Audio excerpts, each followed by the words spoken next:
Engineer and volunteer of 16 years, John Phillips, is rolling up his sleeves again, repairing a treasured museum piece.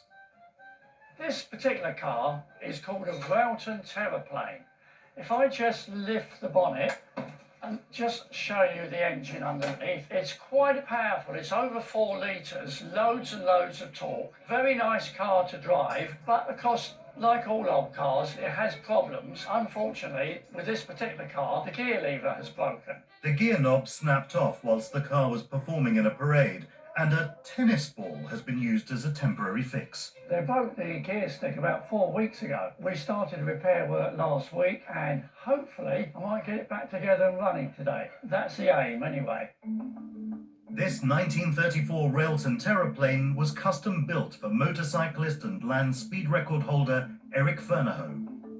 The Terraplane most famously helped Fernahoe and fellow racer Charles Mortimer break the 500-mile and the 12-hour 250cc motorbike records at Brooklands.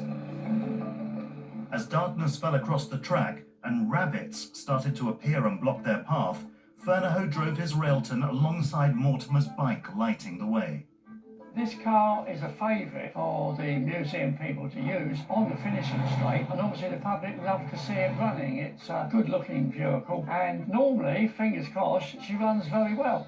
Anyway, I must get on now and get this floor up and get at this gear lever. Otherwise, I shall still be working on it next week. The first task is to remove the flooring so that John can reach the metal plate that covers the gear lever base underneath. Are you able to give me a hand, Colin? Right, now I'm going to lift, and that should lift off.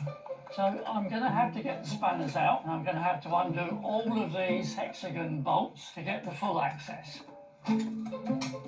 Once I get these various bolts out of the floor, we can then take the sections away, and that will expose the gearbox. One or two of the bolts come out nice and easily, but one or two, they've really got to work out the whole length of the thread. I am actually making sure that I keep all the bolts together in a little box, because it's very easy to lose a couple when you come to put it all back together again. Right, now, there's the floor coming away nice and easily, and we can see the gear lever underneath. And with a few more turns of his trusty spanner, there we go, and there's the gear lever coming away. As you can see, that's where the piece would normally be on. As the two pieces will need to be reconnected in some way, John has asked fellow volunteer and engineer Colin Shaw to take over this stage of the repair. Flywheel shield underneath. But Colin is used to sticking rather larger things together, having helped reassemble Concorde Delta Golf when it first arrived at the museum in 5 pieces. It's been repaired before, and the repair hasn't been done very well, so I've decided to cut off the old repair, both sides, and insert a joiner piece. So I've got to cut these off, cut a new thread, so I'll just get on with things. Whilst Colin prepares the connecting joint, John takes the opportunity to give the Terraplane a routine service. This car weighs somewhere in the order of almost 2 tonnes. And at 75 years of age, with over half a century of fixing cars under his belt, he's not about to make any rookie mistakes. There's no way that I would be getting underneath a car just relying on a trolley jack. So the weight is on the stands, and as one last precaution, I'm going to give the car a bit of a shake. Right. One of the best reasons of coming here and working on cars is that we all like to share the different tasks that the car needs. There it is. And it's funny, when you've had a car that you've stripped down and you've done a certain amount of work on it, you never actually own that car. You share that car with everybody else. So one person might have done the engine, someone else might have done a bit of body work. Yeah. Hopefully that's it for the oil.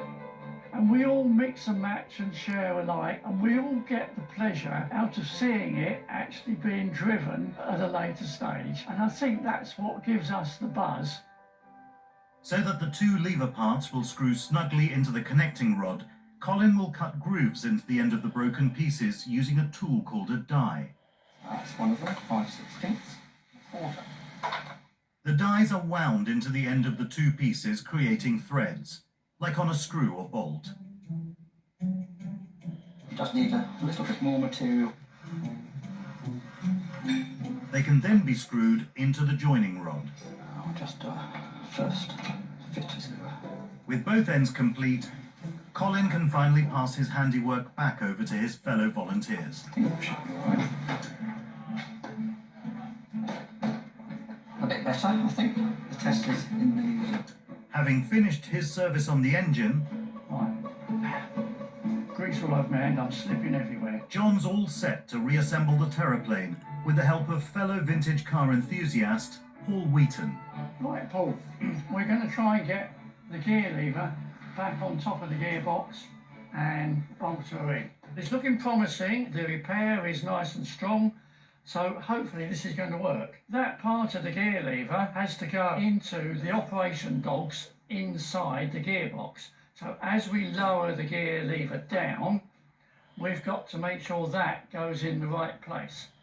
Otherwise you won't be able to get any gears. We're going to offer it back to the top of the gearbox, see if we can line it up and then get the 4 bolts in. Once you get 1 or 2 bolts in, it's normally okay, they'll all go in. You have to get it just in the right place. With John's years of experience, reattaching the gear stick base should be a doddle. Some of these don't feel as though they're going in all that well. But in this instance, it's not proving the case. We've definitely got a problem here, because they're not going in.